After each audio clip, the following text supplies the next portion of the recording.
action back at him, forcing him to carefully correct a single aberrant hair that had strayed from his otherwise perfectly groomed head. Aberrant hairs were a significant problem for Denis Murphy, and the wind was most certainly not his friend. Sometimes he wondered if the breeze was trying to spite him. Most wouldn't have put his 30 years on him. He appeared a man in his 20s, but there was no mistaking his calm and confident manner, a learned behaviour that betrayed no hint of his frighteningly complex daily routine. Tasks, tasks, and more tasks. That was how Denis Murphy survived his day. A careful, meticulous man, he awarded each job the relevant time he felt it deserved, depending on its place in his own personal hierarchy. Washing dishes was more important than cooking, maintaining the bathroom a higher priority than vacuuming the stairs. For some, household chores are that necessary evil which have to be tackled during ad breaks on television or on a Saturday morning when there's nothing on. For Denis, a daily schedule was written every night and completed on time every day. Each list presenting a fresh order, a required routine that drove the hour forward. Denis was content to maintain the order of his day by the tasks that had to be completed. Not happy exactly, but content. On this particular day, he had no work to do, and so his tasks were relatively simple. Walk into town, 40 minutes. Purchase a newspaper and select a coffee shop, 16 minutes. Spend some time with both of his friends, 120 minutes. Walk to the hospital, 50 minutes. Spend some time visiting Eddie, 20 minutes. Walk home, 90 minutes. Clean up the mess of 4 monsters, 30 minutes.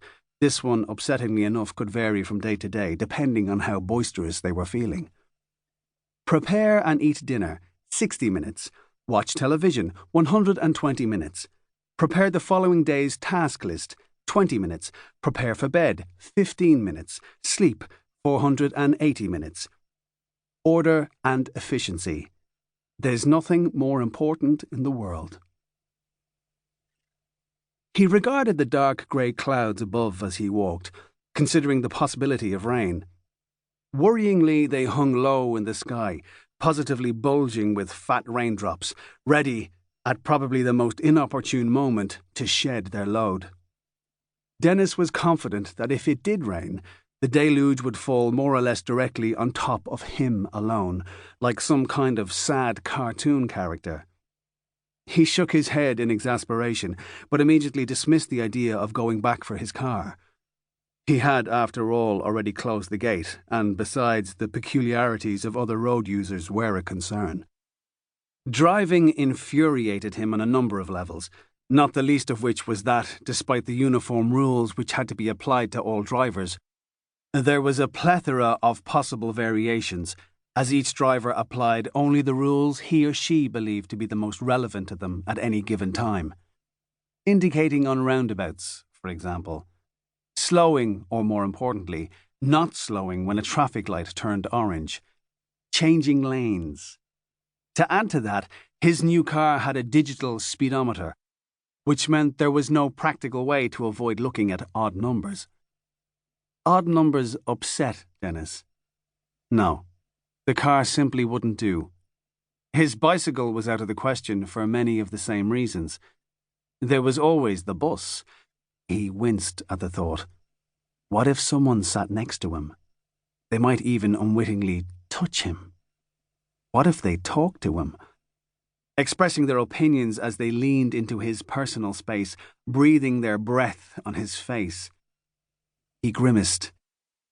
He would just have to chance the rain. He knew his friends would find his current predicament hilarious, and he smiled at the thought of how delighted they'd be if he told them that he had taken a bus into town. He could picture both of them laughing heartily. No, there'd be no satisfaction for them today. Not on this account, anyway. He continued walking, the sharp click-clacking of his black shoes comforting him as the dark clouds overhead threatened to soak him to his skin. The shopkeeper at his chosen newsagent eyed him with a smile, another person used to his voice.